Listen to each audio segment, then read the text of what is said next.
ఒక ప్రజాస్వామ్యంలో ప్రజలు ఎన్నుకున్న ఒక ప్రతిపక్ష ఎమ్మెల్యే ఇంటికి వచ్చిన మీడియా మిత్రులందరికీ నా యొక్క ప్రత్యేకంగా మీరచ్చిర్రు కానీ రావాల్సిన వాళ్ళు రాలేదు, నన్ను ప్రశ్నించవలసిన వాళ్ళు రాలేదు, అధికారంలో ఉన్న వాళ్ళు రాలేదు, అవినీతి చేస్తున్న వాళ్ళు రాలేదు. ఇదే అడుగుతున్నాం. 10 సంవత్సరాలు కుంభకోణాలు, కుటుంబ పాలన, అవినీతి పాలన, అప్పుల పాలన, అరాచక పాలనతో ప్రజలు విసిగిపోయినప్పుడు, అమరవీరుల స్వప్నాలు విఫలం చెందిన రోజు, దళితుడు ముఖ్యమంత్రి అని, 3 ఎకరాల భూమి అని, ఇంటికొక ఉద్యోగం అని, డబుల్ బెడ్రూమ్ ఇల్లు అని, కేజీ టు పీజీ విద్య అని ఎన్నో అబద్ధ వాగ్దానాలు చెప్పిన అప్పటి ముఖ్యమంత్రి ఇప్పటి ప్రతిపక్ష నాయకుడు ఫామ్ హౌస్లో పడుతున్నారు. కానీ తెలంగాణ ప్రజలు మళ్ళీ అబద్ధాల కోరు, అవినీతి పరుడు, ఈరోజు అహంకారిగా మారిన, అపరిచితుడిగా మారిన అనుమూల రేవంత్ రెడ్డిని నమ్మారు. అదే మేము అడిగిన ప్రశ్న.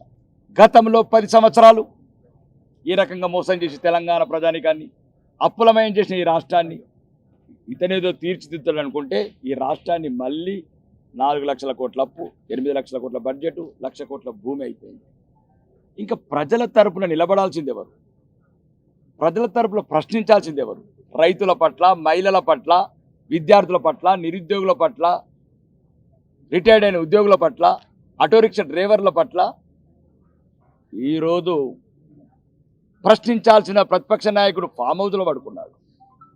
తన కుటుంబ గొడవలతోని ఏం చేయాలో రాజకీయాలు అర్థం కాక ఫామ్ హౌస్లో పడుకున్న కల్వకుంట్ల చంద్రశేఖరరావు. కాబట్టి ఇంకా ఈరోజు నిజమైన ప్రతిపక్షం తెలంగాణలో ఏదంటే భారతీయ జనతా పార్టీ. సామాన్యుల పట్ల, ప్రజల పట్ల ఇప్పుడు సోదరుడు చెప్పినట్లు జిల్లా అధ్యక్షుడు దినేష్ గారు అండ్ ధర్మపుర అరవింద్ గారి నాయకత్వంలో నిజామాబాద్ జిల్లాలో సుమారు 5 సంవత్సరాలుగా ఎవరు ఆ బిడ్డలు? పేదవాళ్ళు, సామాన్యులు, మధ్యతరగతి వాళ్ళు ఉన్నత చదువులు చదువుకుందామని ఫీజులు కట్టకుండా 10-12 వేల కోట్లు, 13 లక్షల కోట్లలో 10,000 దొరకలేదా ముఖ్యమంత్రి గారు? అంటే ఎవరి బిడ్డలు? లేని వాళ్ళ బిడ్డలు, సామాన్యుల బిడ్డలు, భూములు లేని బిడ్డలు, బంగ్లాలు లేని బిడ్డలు, బంగారం లేని బిడ్డలు. పేదవాడు ఉన్నత చదువులు చదవకూడదు, పేదవాడు ఆర్థికంగా ఎదగకూడదు. ఇది కాంగ్రెస్ ప్రభుత్వం రేవంత్ రెడ్డి కుట్ర. మీకు 30% కమిషన్లు ఇచ్చే కాంట్రాక్టర్లకు డబ్బులు ఎట్లా వస్తున్నాయి? పేద పిల్లలకు ఫీజులు ఇవ్వడానికి డబ్బులు ఎందుకు రావట్లేదు? 10,000 కోట్లు, 13 లక్షల కోట్లు. చిన్న ఉదాహరణ, మొన్న ఎక్సైజ్ ఆదాయమే 45,000 కోట్లు వస్తున్నది. ఎట్లయినా సామాన్యులని, పేద తరగతిని ఆ ఎక్సైజ్ ఆదాయం ద్వారా వాళ్ళ ఆరోగ్యం గుళ్ళ ఎత్తును, వాళ్ళ పిల్లలకన్నా చదువు చెప్పి వాళ్ళన్న డాక్టర్లు వాళ్ళ తల్లిదండ్రుల పాలన మంచిగా చూసుకుంటారు. ఇదే అడిగాము. ఇది ఒకటే కాదు, కాంగ్రెస్ నాయకులు చెప్తున్నారు, ఏది మర్చిపోలేదు తెలంగాణ ప్రజలు అనుకుంటున్నారు. అహంకారం తలకెక్కి మేము అడిగింది మేమంటున్నాం. నిరుద్యోగ బిడ్డలు, తెలంగాణ గురించి ప్రాణాలు అర్పించిన బిడ్డలు, గొంతు కోసుకున్న శ్రీకాంత్ చారి, ఉస్మానియా యూనివర్సిటీలో గొంతు కోసుకున్న నిజాగిరెడ్డి కావచ్చు, ఒళ్ళంత కాల్చుకున్న శ్రీకాంత్ చారి కావచ్చు, కానిస్టేబుల్ కిష్టయ్య కావచ్చు, ఢిల్లీలో పానాలు వదిలిన యాదిరెడ్డి కావచ్చు, స్వర్ణక్క కావచ్చు, వాళ్ళ స్వప్నాలు ఏమైనాయి? ఓహో, అప్పుడు కల్వకుంట్ల కుటుంబం, ఇప్పుడు అనుముల కుటుంబం. కల్వకుంట్ల కుటుంబం ఏమో రాష్ట్రాన్నంతా దోసుకుంది, ఇప్పుడు అనుముల రేవంత్ రెడ్డి కుటుంబము, బంధువులు మొత్తం రాష్ట్రం అంతా 4 వైపుల రాబందులాగా తింటున్నారు. కాబట్టి ప్రజల వైపు నిలబడుతున్నారు. ఒకటే చెప్తున్నాం, ఈరోజు కాకపోతే ఎప్పటికి వదిలేస్తున్నాం. ఇది ఒకటే కాదు. ఏమైంది? నిరుద్యోగులు మీరు చెప్పిన మాట ప్రకారం అడిగారు. మీ రాహుల్ గాంధీ ఛాయ్ తాగాడు, మీ రాహుల్ గాంధీ చిక్కడిపల్లి లైబ్రరీలోకి పోయాడు. ఎవరి రాహుల్ గాంధీ? రాజ కుటుంబం రాజకీయ వారసుడు. 65 సంవత్సరాలు ఈ దేశాన్ని మొత్తం అప్పులమయం చేసి, అవినీతిమయం చేసిన ఒక కుటుంబం నుంచి ముత్తాత ప్రధాని, నానమ్మ ప్రధాని, తండ్రి ప్రధాని, 10 ఏళ్ళు యూపీఏ గవర్నమెంట్లో ముఖ్య పాత్ర పోషించిన వాళ్ళు ఇచ్చిన వాగ్దానం ఏది? అలా సోదరి ప్రియాంక గాంధీ గారు స్కూటీ. అవును అన్నాను. పేద పిల్లలు ఈరోజు కూడా బహిరంగంగా చెప్తానికి చాలా ఉన్నాయి. ఒక్కటికే గింత ఉలికి పడితే ఎట్లా రేవంత్ రెడ్డి? ఈ మంచి పెంచుకో, జంతువులని, ఊరు జంతువులను పెంచుకున్నావు, మంచిగా షికారి జంతువులు ఎట్లా భారతీయ జనతా పార్టీ ఒక కార్యకర్త చూడు, ఒక్కొక్క వీరుడు ఎట్లున్నాడు. అవన్నీ కిరాయి సైన్యం పట్టుకున్నావు. ఈ కిరాయి సైన్యం ఎప్పుడు నిలది? ఒక్కటి మాత్రం చెప్తున్నాం, ఈరోజు తెలంగాణ తగ్గి రాజేస్తాం. ఒక్క ఎమ్మెల్యేకి గింత భయపడితే 8 మంది ఎమ్మెల్యేలు, 8 మంది ఎంపీలు, 35% ఉన్న ఓట్లు, ఏమీ లేదనుకున్న బెంగాల్నే కొట్టినాం రేవంత్ రెడ్డి. తెలంగాణ ఎంత? ఏమీ లేదనుకున్న బెంగాల్ని రక్తపు టేరులు వారిన బెంగాల్నే కొట్టినాం. 321 మంది బిడ్డల త్యాగాలు రక్తపు టేరులు వారుతుంటే రక్తపుకైన ఎదురుడినం తప్ప రాజీ పడలేదు. ఇది రాజకీయ సిద్ధాంతంలో భారతీయ జనతా పార్టీ కార్యకర్తలు ఇట్లుంటారు. మాతోని గోక్కున్నోడు 22 రాష్ట్రాలలో ఏటు లేకుండా పోయిండు. ఇది 23వ రాష్ట్రం రేవంత్ రెడ్డి. రాబోయే రోజులల్లా ఈ మాట కూడా చెప్తున్నాను, నీకు రాసి పెట్టుకో, మళ్ళా రాసి పెట్టుకో. 110 కూడా అంటావా? తలకెక్కిందా? అదే చెప్పాను, అటు 7 ఉండదు, ఇటు 1 ఉండదు. కొడంగల్ల నిన్ను ఓటమి పాలు చేసే బాధ్యత నా సోదరుడు కాటిపెల్లి వెంకటరమణారెడ్డి తీసుకున్నాడు. కామారెడ్డి నుంచి బయలుదేరుతాడు.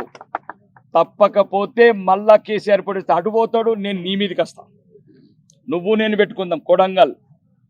కాబట్టి నువ్వేదో మాకు పెద్ద చెప్పే అవసరం లేదు.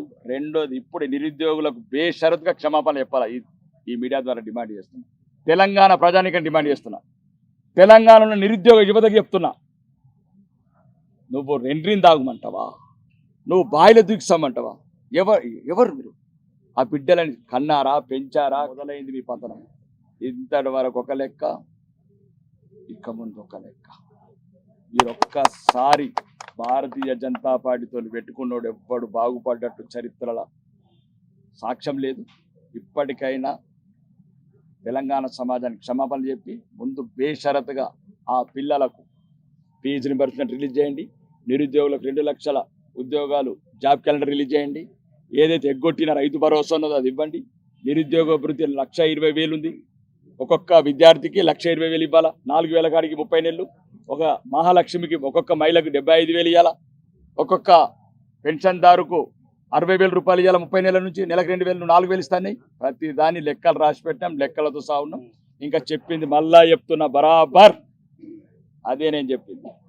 ఎక్కడైతే ప్రియాంక గాంధీ గారు, రాహుల్ గాంధీ గారు ఇచ్చిన వాగ్దానం ఉందో స్కూటీ చెప్పాను, ఇప్పటి కూడా రెడీ ఉండేది. తెలంగాణ ప్రజలు, అమ్మ చిన్న పాపలు నేను చెప్తున్నా, స్టూడెంట్లు, మీ తండ్రిగా చెప్తున్నా, మీ అన్నగా చెప్తున్నా, ధైర్యంగా ఉండి షోరూంలకు, కాంగ్రెస్ నాయకుల షోరూంలకు మాత్రమే వెళ్ళండి. ధైర్యంగా వెళ్ళండి. నేనున్నా, నేను వస్తా. ఏ షోరూమ్ కంటే ఆ షోరూమ్. స్కూటీ తీసుకోండి, బిల్లు రాయండి, ఆ బిల్లు నాకు పంపండి. నేను రేవంత్ రెడ్డికి పంపుతాను, ప్రియాంక గాంధీ, రాహుల్ గాంధీ గారు పంపుతాను. డబ్బులు ఎట్లా రావో మనం చూసుకుందాం. కాబట్టి ఇప్పటికి కూడా చెప్తున్నా, ఏమి ఇబ్బంది పడకండి. ఈ మొన్నడు పోకపోతే ఇప్పుడు వండి తీసుకెళ్ళండి. లెక్కలు మాత్రం చెప్పండి. రాహుల్ గాంధీ, ప్రియాంక గాంధీ. ఇంకా రెండోది కొత్తది కూడా చెప్తున్నా. అవును, తులం బంగారం ఎవరు చెప్పారు? ముఖ్యమంత్రి రేవంత్ రెడ్డి గారు. ఒక్క నెల ఆగండి, నెల ఆగితే ఇప్పుడు తీసుకుంటే 1,00,000 వస్తుంది. నెక్స్ట్ మంత్ జనవరి నుంచి తీసుకుంటే తులం వస్తుంది. ఇప్పటి వరకు తీసుకున్న కళ్యాణ లక్ష్మి లబ్ధిదారులు కావచ్చు, షాదీ ముబారక్ లబ్ధిదారులు కావచ్చు, ధైర్యంగా ఎక్కడ 13,000 గ్రామాలల్లా 33 జిల్లాలల్లా కాంగ్రెస్ నాయకుల మెడలల్లా చైన్లు ఉంటాయి. ధైర్యంగా తీసుకెళ్ళండి, నేను వస్తా. నా దగ్గరికి రండి, కేసులు పెడితే పోలీసులు. అది ముఖ్యమంత్రి గారు ఇచ్చిన వాగ్దానం. తులం బంగారం. కానీ తూకం వేయండి, ఆ రిసిప్ట్ నాకు పెట్టండి. లేకపోతే ఈ కాంగ్రెస్ నాయకులు తులం బంగారం పోతే 3 తులం బంగారం కూడా ఇస్తారు మళ్ళీ ప్రభుత్వం దగ్గర. ఇప్పటి నుంచి ఇదే కాదు, ప్రతి దానికి లెక్క కడుతున్నాం. ఇంకా చివరిగా చెప్తున్నా, ముట్టడి వేయాలనుకుంటే 119 నియోజకవర్గాలలో ఒక్క కాంగ్రెస్ నాయకుడు ముట్టడి చేయాలనుకుంటే భారతీయ జనతా పార్టీ సైనికులు, తెలంగాణలో నిరుద్యోగ యువత, తెలంగాణలో విద్యార్థులు, తెలంగాణలో మహిళలు, తెలంగాణలో అత్తలు, తెలంగాణలో కోడళ్ళు అందరూ తిరగబడతారు. ఆటో డ్రైవర్లతో సహా, కౌలు రైతులతో సహా ప్రతిదాన్ని ప్రశ్నిస్తాం. తెలంగాణ వ్యాప్తంగా తిరుగుతాం. ప్రజల్ని చైతన్యం చేసి రేవంత్ రెడ్డిని, ఆయన సర్కార్ని గద్దె దించే వరకు ఉద్యమం ఆగది. ఆ ఉద్యమం రేవంత్ రెడ్డిని ఓడగొట్టిన గడ్డ, తెలంగాణ నడిగడ్డ, ఇందూరు గడ్డ నుంచే మొదలైంది. ఇది రాసి పెట్టుకోండి మీడియా మిత్రులకు, ఇది రాసి పెట్టుకోండి.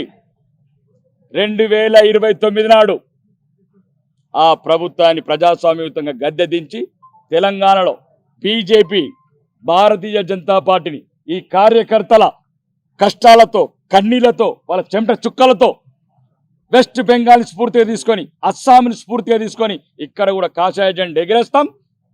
తెలంగాణ అమరవీరుల స్వప్నాలు సాకారం చేస్తాం. ఈ రకంగా నాకు సహకరించిన, నాకు సంఘీభావం తెలిపిన, నా గురించి ప్రాణాలను పణంగా పెట్టడానికి వచ్చిన నా కార్యకర్తలు, నా నాయకులు మరియు నాకు సంఘీభావం తెలిపిన మా గౌరవ పార్లమెంట్ సభ్యులు ధర్మపురి అరవింద్ గారికి, మరియు ముఖ్యంగా రాష్ట్ర అధ్యక్షుడు రామచంద్రరావు గారికి, మరియు సోదరుడు జిల్లా అధ్యక్షుడు దినేష్ కులాచారి గారికి, మరియు ఈ రకంగా మాకు అన్ని రకాలుగా సహకరించిన మీడియా మిత్రులకు మళ్ళొక్కసారి మనస్ఫూర్తిగా ధన్యవాదాలు చెప్తూ 2029లో ప్రభుత్వంలో మిమ్మల్ని అందరినీ ఇదే అంకాపూర్కి పిలిచి మంచి నాటుకోడి భోజనం, కాంగ్రెస్ వాళ్ళకి ఎట్లన్నా గతి లేదు, ఎట్లన్నా అదృష్టం లేదు, ఇలా వాళ్ళకి లేదు, మీకు వాళ్ళకి నాటుకోడి మళ్ళా మేము భారతీయ జనతా పార్టీ కొత్త మంత్రులుగా మా వాళ్ళు వచ్చినప్పుడు అందరం కలిసి నాటుకోడి భోజనం చేస్తాం.